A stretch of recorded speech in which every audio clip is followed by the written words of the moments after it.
This video is not just an introduction. It is a declaration of direction that many of you come to philosophy through names like Nietzsche, Camus, or existentialism. And that makes sense. The 20th century speaks directly to our anxieties, our alienation, and our search for meaning. But philosophy does not begin where our discomfort begins. If we want to understand Sartre, we must pass through Heidegger.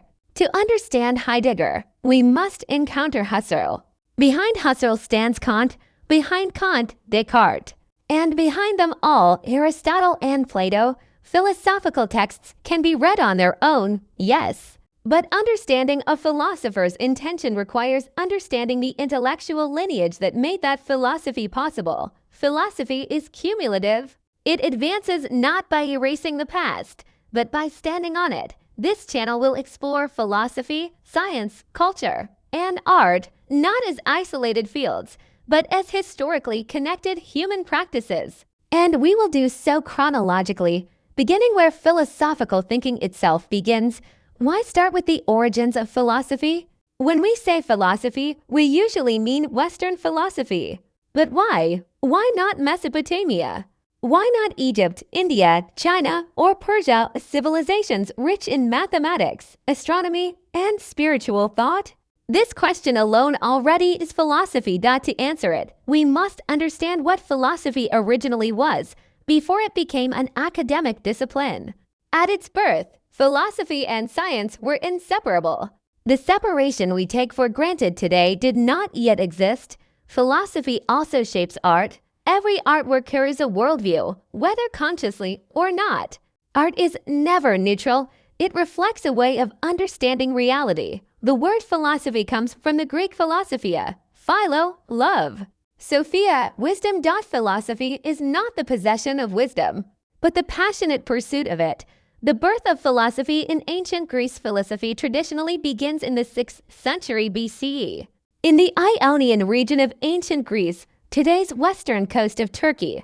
What makes this moment unique is not intelligence, but method. For the first time, human beings began to ask questions about existence and the cosmos without appealing to mythology or divine authority. This marks a decisive break. The separation of cosmology from theology. Philosophy emerges as an individual, critical, rational, and holistic inquiry legitimized not by tradition, but by reason. But this raises a deeper question. Why Greece? Why not Egypt or Mesopotamia, which possessed advanced mathematics, architecture, and astronomy? What made ancient Greece different? 5 conditions converged, and their convergence changed history. First, pure curiosity. Greek thinkers pursued knowledge not for immediate practical benefit, but for understanding itself. Egyptian mathematics served agriculture and state administration. Greek thought asked why. Second, multicultural interaction. Greece's geography and colonization placed it at the crossroads of civilizations. Trade routes across the Mediterranean and Black Sea brought ideas into constant contact. Third, wealth and leisure. Particularly in Ionia, maritime trade created a class with time to think. Leisure is not idleness. It is the condition of reflection. As later thinkers would argue, civilization advances when survival no longer consumes all human energy. Fourth, political structure. Independent city-states with participatory systems encourage debate, plurality, and dissent. Citizens were not subjects, they were participants. And fifth, a flexible belief system. Greek religion was anthropomorphic and non-dogmatic. There was no rigid clergy, no divine kings, no sacred texts beyond questioning. The gods themselves could be criticized, reinterpreted, even mocked. This openness made philosophical emancipation possible. Comparison with Eastern civilizations, it was governed by god-kings. Law was not debated, it was embodied in the pharaoh. Philosophy could not emerge where authority was absolute. India posed profound metaphysical questions, but philosophy remained bound to religious doctrine and caste structure. Inquiry existed, but freedom did not. In Greece, religion could be questioned by individuals. Belief was mutable. Authority was fragmented. This difference matters. Greek philosophy did not arise in isolation.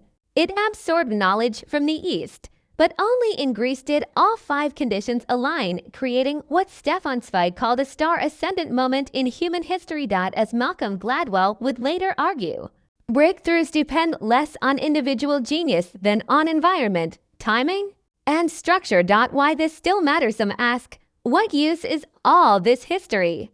But knowledge is not useful or useless by itself. Only societies can decide what they do with it. History expands perspective. It reveals why certain civilizations made intellectual leaps and others did not. And this raises a final question. Why do some societies stagnate today? Which conditions are missing? This is not a question about the past. It is a question about now. This channel is a journey through philosophy, science, culture, and art, not for answers, but for understanding. Stay curious. If this made you pause and reflect, you're already part of the conversation. Subscribe for deeper questions. Like the video if you believe ideas still matter.